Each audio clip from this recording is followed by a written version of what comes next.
Takes a while to get started recording. And we are live. Welcome everyone to the fourth week of the Road to Google Cloud Certification. This is the Associate Cloud Developer Path. This event today is hosted by GDG Cloud London and GDG London. You see here, there is me. So I am Saverio Terracciano, and our speaker today will be Goran Minov. Among our attendees, you will also see Lorenzo and Rossano that will help us toward the end of this session. We will get started with a recap, very brief recap of what we have done this week. Mostly you will have probably seen some of scaling and Kubernetes, and we have some related sample questions. In the meantime, shoot away in the chat all the questions that you have or observations, doubts, something that was not clear, something that you would like others to know, and we will try to answer them together after Goran has showed us a few sample questions. And with these, I'll leave the stage to Goran. Thank you. Thanks, Saverio. Hi, everyone. Meet says that everyone can see my screen, so I'm just going to assume that they continue. So, as Saverio mentioned, welcome to study group week 4 for the Road to Google Cloud Certification. This is the ACE track, or Associate Cloud Engineer. My name is Goran, and I think Lorenzo started last week. He left the stock image just because it was very nice. So I have decided to do the same today. I leave the stock image in our presentation, and most likely we'll continue that just because it actually looks very well. So as we mentioned, this is the Google Cloud Certification Journey Study Groups, and we're going to go through a couple of things today. First of all, we're going to see where we are on our journey to our certification.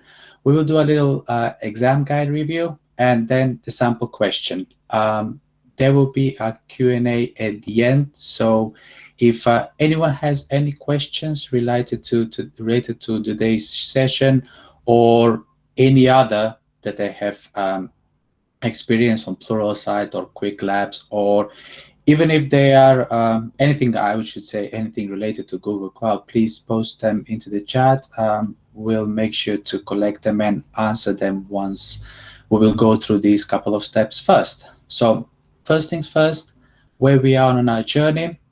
As we mentioned, this is week 4, and so far there has been 3 of the modules that we or the learning journey expected to be completed from your side. In week 4, we have 2, which are the Elastic Google Cloud Infrastructure for scaling and automation, and architecting with Google Kubernetes engine. And you will see over there in week 5, there is, without getting ahead, of course, there is the quests which are relating directly to Quick Labs. There has been a couple of questions mentioned in the last couple of days about the Quick Labs access. So this has been discussed internally, and we are waiting for a couple of details to be shared in the next couple of days from Google, and we'll be able to, most likely in the summary email that has been sent out along with the recording, you will be able to share a couple of details with Quick Labs, just because we understand that some of you may have most likely run out of the subscription that was part of the initial one. So yeah, not to worry about that. This will be this is already raised, and it is in progress as we speak. So with regards to the exam guide review, there is the successful operation of cloud solutions. So this includes Compute Engine, Kubernetes, App Engine, and Cloud Run. Cloud Run being the serverless, and then we have storage and database solutions, networking, and as always, monitoring and logging. So as you can see, this sort of the exam guide review, this actually it's quite a lot of chunky. And being honest, this would most likely take a lot, and it might be feeling overwhelmed of looking at like all this, especially going through Google Kubernetes. But with going through the documentation, and most importantly by even doing your own project, or even go through the samples from the Google Cloud documentation online, you will be able to tackle this, so to say, and get a deeper knowledge of these cloud solutions and in more details Kubernetes, just because Kubernetes on containers, it is actually a big part of the Google Cloud platform. Before we are going through the Q&A section, as we mentioned, we have a couple of sample questions we would like to review. So as in every week, there are 3. So we can just start with the first one. So the first one is in regards to compute engine. So the question is, adding virtual machines to an instant group can be triggered in an auto-scaling policy by all of the following, except which one? So this is something that is we always go through these questions. We are trying to get, okay, what is the actual word that we are looking for that can help us to identify? So the answer, so if you can see that this is directly related to virtual machines, but more directly to an instance group. So an instance group, and also auto-scaling policy. So we're looking for what can be triggered in an auto-scaling policy. So is it CPU utilization, Stackdriver, or right now being a cloud operations, like cloud monitoring and logging, IAM, which stands for Identity and Access Management Policy Violation, or a load balancing serving capacity. So thinking of a big picture with compute engine, we all knew compute engine or virtual machines, we all know that they have a CPU or a vCPU in our case. So I would say that when it comes to CPU is directly related to virtual machines and also an instance group. Second thing is cloud monitoring and logging, which is called with the new convention. It is, if it's directly related. So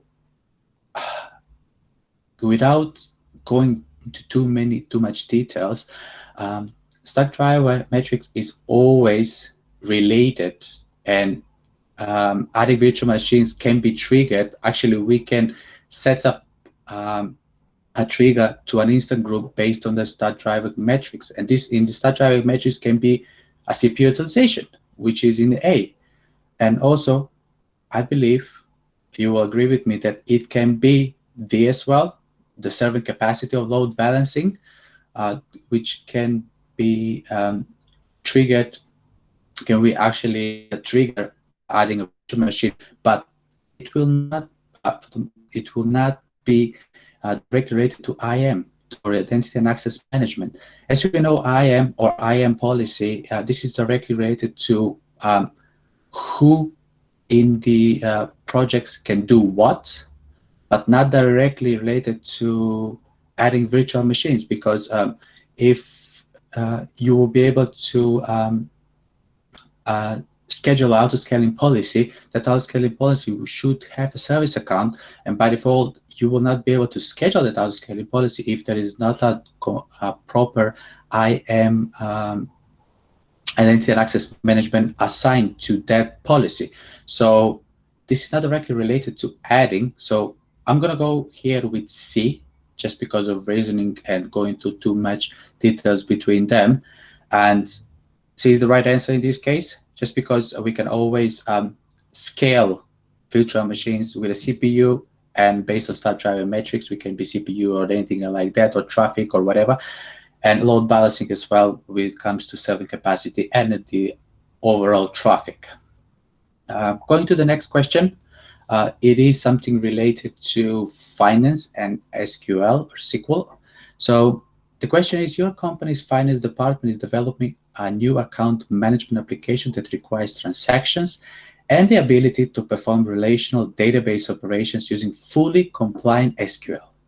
So data stores, data store options in GCP include. So we have 4 couples provided on our screen, and we will need to decide which one. So some of them can be more question actually, more answers can be accepted in our case, but we will need to go through which one is the best one. So first, we're looking for a keywords in our question. So what is the keywords in our question? So it requires transaction. Yeah, that's a keyword as well. The ability to perform, so relational database, yeah, but the most important keyword I would say in our sentence is fully compliant SQL. So we will need to think about what are the data store options in GCP that they actually are fully compliant SQL and will be the perfect solution for our question. So answer A, we have a Spanner and Cloud SQL. So Spanner, it is a SQL data store option, and Cloud SQL, given by the name, it also it is. So having these both in together, it actually looks like the perfect answer for this one, just because Spanner, we know it's a very enterprise solution and it can scale to, I don't know if I should say the word infinity, but yeah, something like that is a horizontal scaling as well. So it is something that is heavily used in an enterprise environment. Being honest with everyone, Spanner is something that I have learned about it, I have understood, and so forth, but I have never had a chance to use Spanner in a production, just because it's so high enterprise solution. But thinking about it, going back to the question, the both data store options for Spanner and Google and Cloud SQL looks like the perfect answer for this question. But before going further, let's have a look at the next one. So we have Datastore and Bigtable.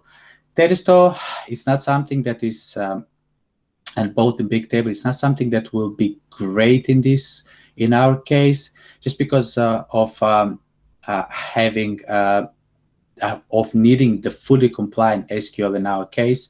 Spanner and Cloud Storage. Cloud Storage is like we know, it's a blob storage, so it's not something like a SQL over there. And as well, Datastore and Cloud SQL. So by reasoning and going through the details of all of the provided answer, we'll go with answer A, Spanner and Cloud SQL for the best solution for our company's finance department. Next and final question on our today's study group is something that is related for deploying a web application. So the question is, the marketing department in our company wants to deploy a web application, but does not want to have to manage servers or clusters. So what would be the good option for them? So we are looking into a couple of keywords here, right? So we want to deploy web application, and more importantly, we want to manage. We do not want, in any case, to manage servers or clusters. So let's go first with the deploy web application. So where on this answer we can deploy a web application, right? So can we deploy a web application on compute engine? I would say so. We can spin up a VM. We can even spin up a container over there and deploy web application over there, self-hosted web application. We'll be able to deploy a web application on Kubernetes. Yep, that is something that we will be able to deploy on App Engine as well. But are we able to deploy a web application on Cloud Functions? So not really. I would say, just because Cloud Functions is something that is serverless, but it is not very good when not something that, so Cloud Function mostly think about something like where we would like something to be executed or something to be triggered. Like let's say the best use case that I would think for Cloud Functions is that you have something saved in some database. Let's say it's in Firestore, and you would like to trigger something to happen when someone will write something on that database. So by I would say, like, by default, we're not able to host a web application there. So we can eliminate Cloud Functions. So it leaves us to option A, B, or C, which will be able to select what is the best answer for our question. So the most important keyword that we discussed is that we do not want to manage anything. So we would like something that will be completely managed, and we will just go click on a button, we deploy a web application. We will be able to provide a couple of things, but when it comes to the environment, the actual environment of the solution, we don't want to manage that. So if we have a computer engine and we have some, let's say, a Windows IIS over there, we would need to manage that environment. We would need to provide security updates. We would need to think about upgrade solution with a minimum downtime. We would need to think about many things. But so what is the answer here? So Compute Engine definitely will require us to manage that server. Kubernetes Engine, yeah, we will need to manage the cluster. But what about App Engine? So App Engine here will be the best answer, just because on App Engine we do not need to think about the environment. So we spin up, we have what we have over there, our website is live, and all we need to think about is that our website serves well. So we have some load balancer or anything like that we will be able to manage the traffic going in and out, and that's it. We don't need to think about the environment. We don't really, I don't know if it's the appropriate word. Someone can correct me if it is, but we don't really care about App Engine and how it is the actual container or OS or whatever it is, the environment over there. And this is completely managed by Google. So all we do care about is that our website is up and running. That's it. We don't need to think about tomorrow there's going to be a security update for something. Hey, we don't really care. This is completely managed from Google, and they will be able to do this for you. So that is overall the 3 questions and the sort of sample question that I had today. I know the next one we have the Q&A. I hope I managed to scope a little what it is, and I managed to provide more details. I know there was a point that I rambled a little, but I hope everything's well. No, it was great, Goran. Thank you.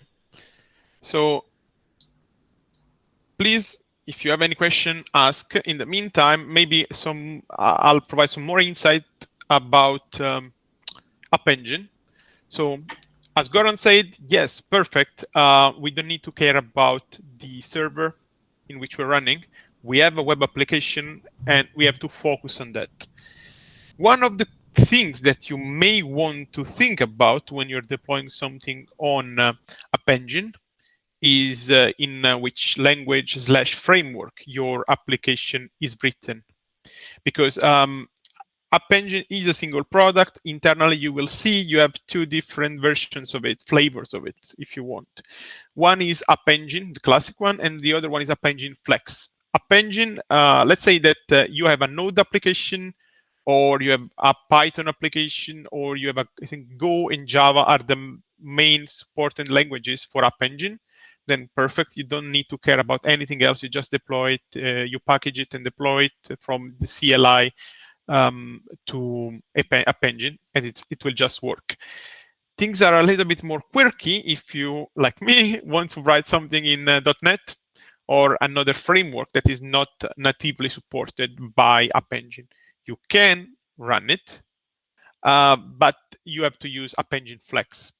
App Engine Flex provides some containers for you to work for most of the other frameworks that are not supported.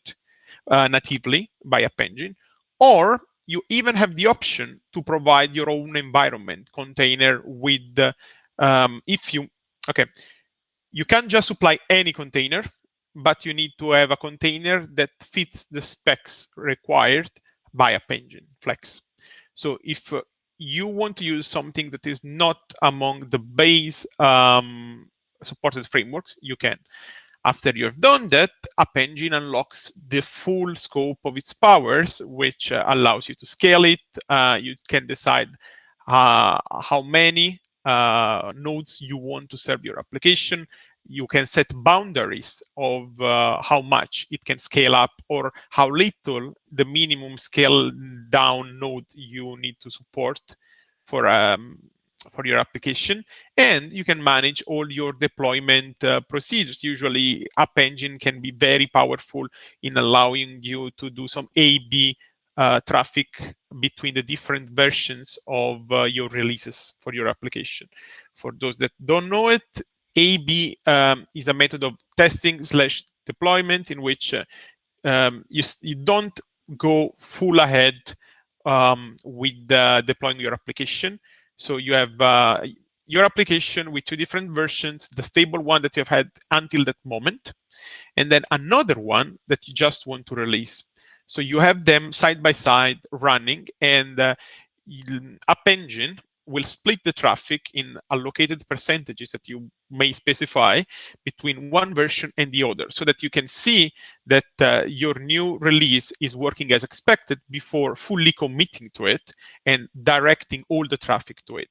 So that it's a way to mitigate the risks without having to be like, okay, here is it. Oh no, shoot, it's wrong. Let's all roll back. And you, in the meantime, you are breaking your contract with all your users. You want to avoid that. And I'm mentioning this A/B testing because I sort of remember that this was also questions in the exam. I don't know if it was my exam or somebody else, but yes, this question about App Engine and A/B testing may be on the exam. So pay attention to that. Talking about green-blue deployment, yeah, you can also call it that. Do we have any question?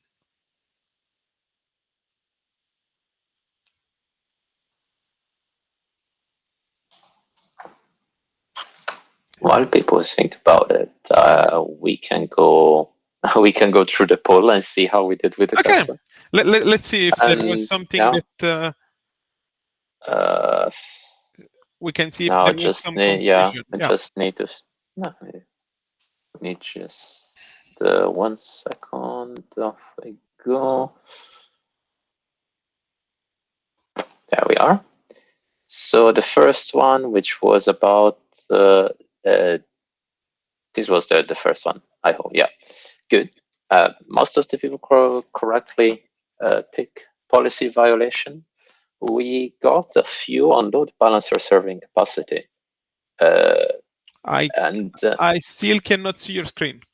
Okay, that's weird because it's saying, yeah. I don't know if anyone else can see. Okay, for an instant, I saw it. Now I'm seeing Mitz. Okay. Okay, it's great now. Okay, good. Sorry. Yeah, I guess the load balancer question was serving capacity is a bit weird as a thing, is a bit hazy. So one say maybe it's there to trigger, to trick you. Yeah, and I wanted to go on Stackdriver Metrics because that's actually something that is very powerful, and it allows you to scale based on more complex architecture. That's a real world application, and I'm sure that most of us actually came across it. Sometime some immediate thing like the CPU of a VM is a good thing to start, but maybe you have a very long pipeline of things that you're processing, and you want to be able to scale based on how many requests you are already getting at the start of the pipeline rather than at the point where the VM is. So I encourage you, if you have time, to go and even try to write some metrics, custom metrics in Stackdriver.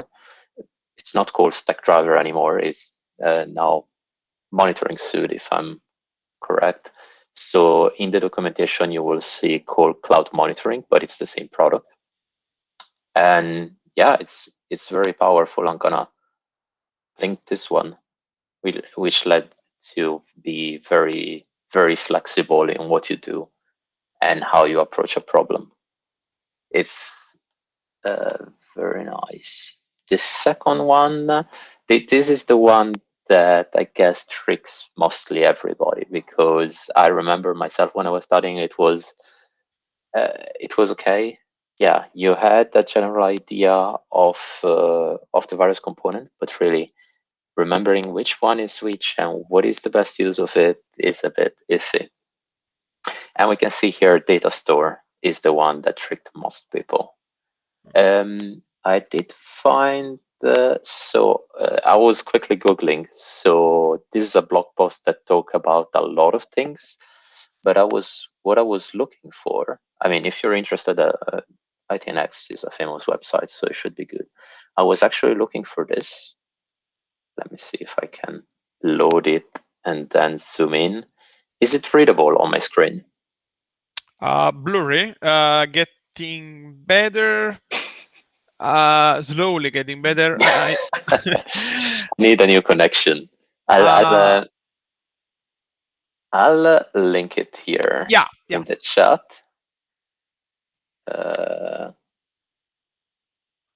And I remember there was, I don't know, maybe Saverio, you know better. It was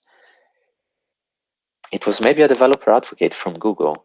And she basically was doing a lot of this logic diagram to decide which product to use based on your use case. Yeah, probably. Yeah, I think I know. And anyway, I have her on Twitter. Too many people. I'll put it there, but generally, if you Google, Priyanka. Yeah, I think so. Oh, yes. Nice. Yeah, I'll after the call, I'll try to dig a graph. But the good idea, if you're unsure, try to Google like product decision diagram or decision flow, and this diagram helped me quite a lot preparing for the exam. This is very slightly out of date, but in general, it gives you the big why you would pick one or the other, and what are the headline capability. There is a similar one. Yeah, sorry. Yeah, no, before we move away from this, because I see some question by Riccardo Mori in particular, is saying that I had some hard time understanding what is the recommended situation for running Bigquery. I don't really understand when it is the right situation to use it. Okay, so Bigquery, you can you use it to analyze data, to query data. You don't usually use it as you would a normal SQL instance to read and write data, because the power of Bigquery is being able to manage, query huge quantities of data. It's also a serverless product, so you don't have a server in which your database runs. You pay with other metrics, usually the scan of the data that you have. And it's very great because, if I'm not wrong, it scales with the return set and not for the whole amount of data that you have. So it's incredibly powerful, but while you can force it to read and write data, that is not the good usage that you should do with the Bigquery. And if I recall correctly, initially you couldn't really edit the data that you ingested in Bigquery. It's only recently, a couple of years, since you can change data in Bigquery. Now, you should ingest data, and then once you have all or your stream data in Bigquery, you can make some very expensive queries. Those are the kind of queries that are analyzing terabytes, petabytes of data. And if you were to perform them in any other SQL environment, like MySQL, Postgres, SQL Server, it will take a prohibitive amount of time to return the results. While in Bigquery, you can get them in seconds. I hope that helped a little bit to understand Yeah. Okay, It's great. your typical. If you've heard the phrase, the term somewhere else, is your data warehouse that you want to use for offline analytical. So you want to do analytics, dashboards, and everything, but at the same time you don't want to impact and slow down your main database where you're actually processing a transaction. Yeah, and another one that often gets asked about is Bigtable versus Bigquery, because Bigtable is fairly flexible by itself. It's an implementation under the hood of Apache HBase, if I remember correctly, and it's used for Bigtable is used for analytics sometime, but there is also a big use that you will see, and I'm not sure if it pops up on the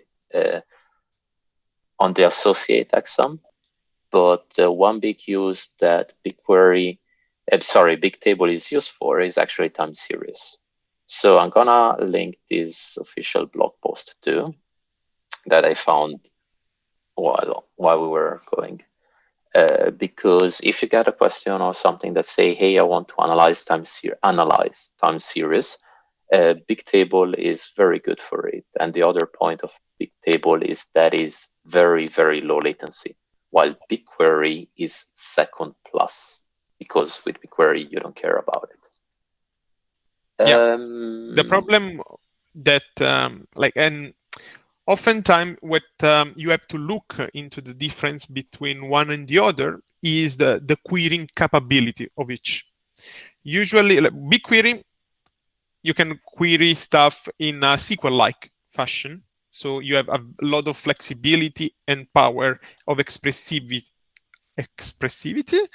in your language, while in Bigtable, you are mostly confined in the key that you assigned to your data. It's a wide column database, so you usually scan and find your results according to what their key is like. And I don't know if you have already studied that. The naming and the attribution of the, I don't know if it's actually a question as well, like the way that you assign keys to your entries in Bigtable is directly related to how you're going to search them. So you have to be extra careful and pay a lot of attention in how you're going to assign it to your data. Mm-hmm. There was another question by Christopher, which is asking, has anybody used Cloud SQL with Postgres? Does it support PostGIS as an extension? I'm not sure about that, actually. Does anybody know about it? Otherwise, it's something we can go and dig after the call.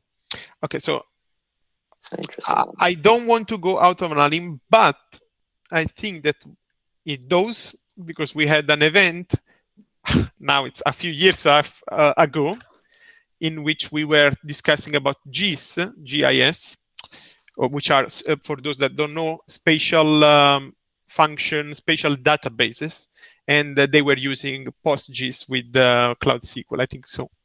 So with Postgres. Nice. I'll finish Googling it later. Last one. You need a new application but don't want to manage server or cluster. Good option is, yeah, mostly everybody got it right. App Engine, a couple of people saying Kubernetes Engine. Yeah, that's understandable, because GKE is actually, or Kubernetes Engine is purported as a fully managed by itself. So you don't have to manage the master nodes, so you don't have to configure everything, and you can also set up things like cluster autoscaler, or even the new feature which is like cluster autopilot, if I remember correctly, to avoid having to manage the single VM. But the cluster itself in Kubernetes, you still need to look after it, the settings, the security, the config maps. So it still has a bit of configuration. A classic example, if you're interested in Kubernetes, GKE by itself doesn't come straight away with an automatic how do you say, ingress controller. You can use the GC ingress controller by using certain annotation, but it's not immediate. Did I have any more link? No. Oh yeah, I had this page when we were talking about App Engine. This was the other one that has a good table to show the difference between standard and flexible environment, and so you can pick which one you want to use.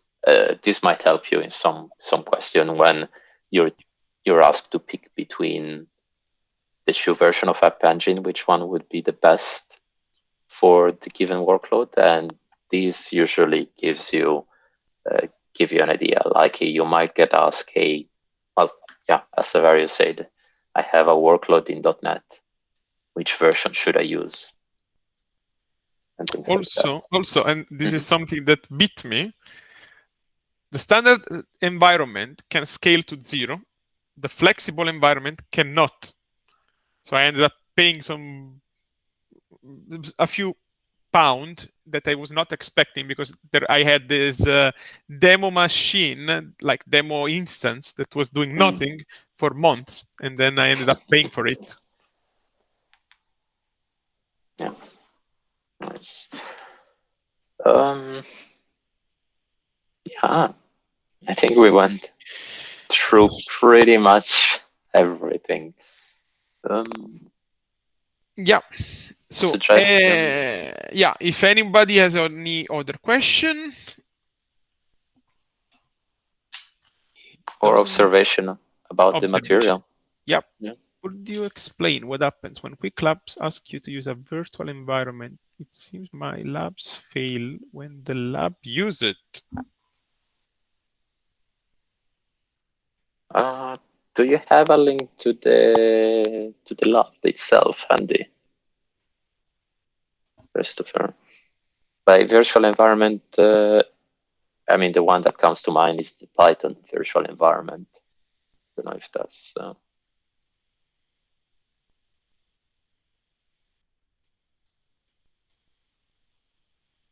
let's see if we get it.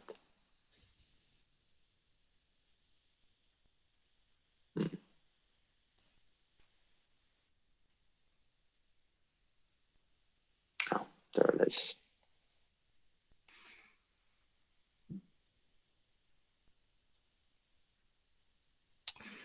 This.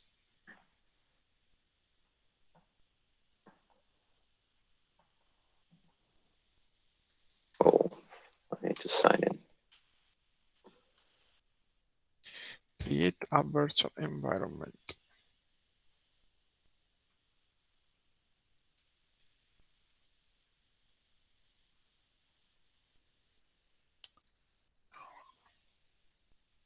Oh yeah, it is a virtual, a Python virtual environment. Okay, in the Cloud Shell, it should come packaged with that. I don't know. It comes to mind maybe the lab crashes. Yeah, that's a good one. Okay, so if you're following the instructions, it may be something wrong with how the lab is actually set up. So if you are following line by line what the lab is telling you to do, and you still get those errors, please do raise a ticket with the support from Quick Labs, because they may have some issue and they will promptly fix it for you. Yeah, I guess that's the best way to go. Also, probably, if we're talking about Python, there may be something to do with Python 2 and Python 3 because I think I remember that there were some things that were written targeting one, but the instruction were referring to the other version. Yeah.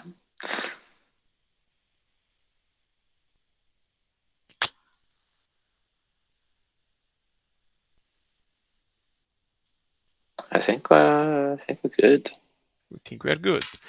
Okay, so if there aren't any further questions, okay, hold on. How do you guys keep track of your variables in your shell? By keeping track, you mean how do you define them and read them, or how do you remember? I think there is also a command to see which one are the ones that have been defined. Yeah, it's print env. Gonna type that. That shows you. That should show you all the variable in your shell. When you tell it, those are usually a lot.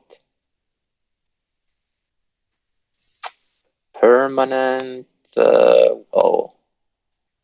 Okay. That this will be beside the scope of the exam, of course. But I mean, we have the minutes, so why not?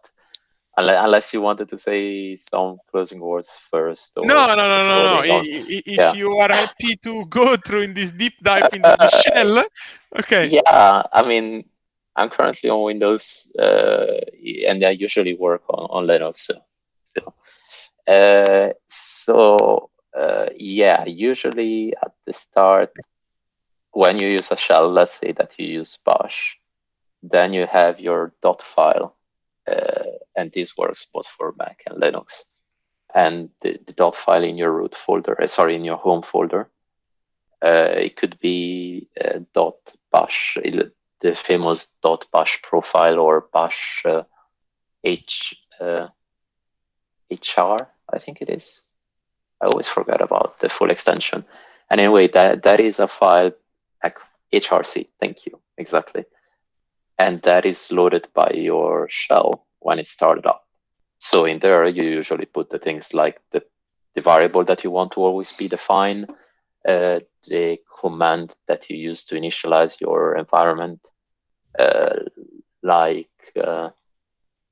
for example, pyenv, since we're talking about Python, gets initialized there, bash completion, other things and the like. And each shell that you use has its own. So if you use ZHS, I know it's pronounced differently. Sorry about that, but it will have a different init file. So that's usually where you start your permanent variable. I would advise against saving passwords and sensitive data there. It's a very public file. Don't be lazy.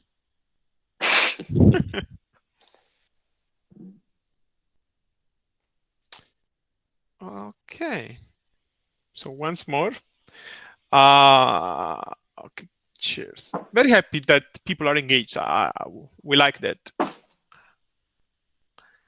Oh, also, just one small thing, since we have to have a list of all of them. Yeah.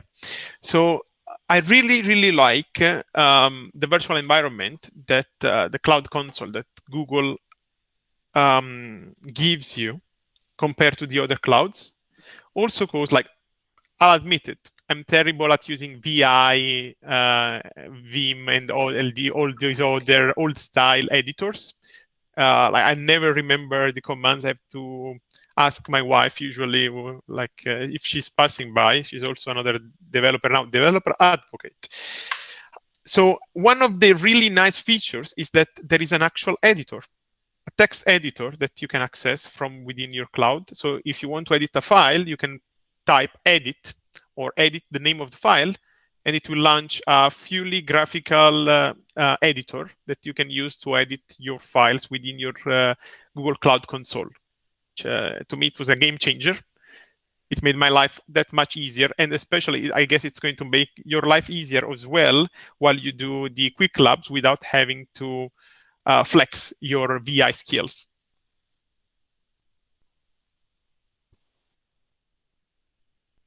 Please post a link to all previous recordings in the Slack channel. Okay, I think that you should receive links via mail, but I think we can access the folder and share it directly. Yeah, I think some people might have joined a bit late, so they might be missing the first one. Okay. Okay, so if that is all, we will be closing the session now. Edit, just type edit in Cloud Shell, and you will have access to it. Even just edit, or edit plus the name of the file you want to edit. Or I think there is also a button in the toolbar for Cloud Shell that allows you to edit. Yes, edit. You type it and see what happens. It's great. Oh, okay. One more thing that comes to mind, that you also have a direct web preview in Cloud Shell, which is another very nice feature that you can have. Composer environment get container.clusters list. Okay, those look like either capabilities or they look like, okay, hold on, it's scrolled up. Yeah, those are capabilities that you use in IAM. Yeah. Yeah.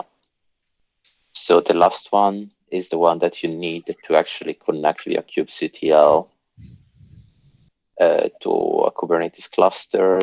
The other two are to see which cluster you have in your project.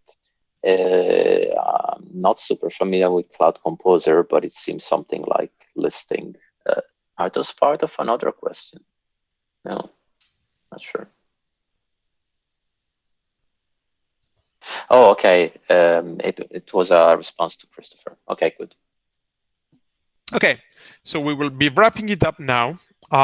We will see you all on Slack for this week. Thank you for being engaged. Thank you for following up with us. As usual, if you have questions, don't hesitate. We will be happy to be of assistance if needed. And with this, I bid you farewell, and I'll see you all next week. Ciao. Thank you. Ciao, Bye. everyone.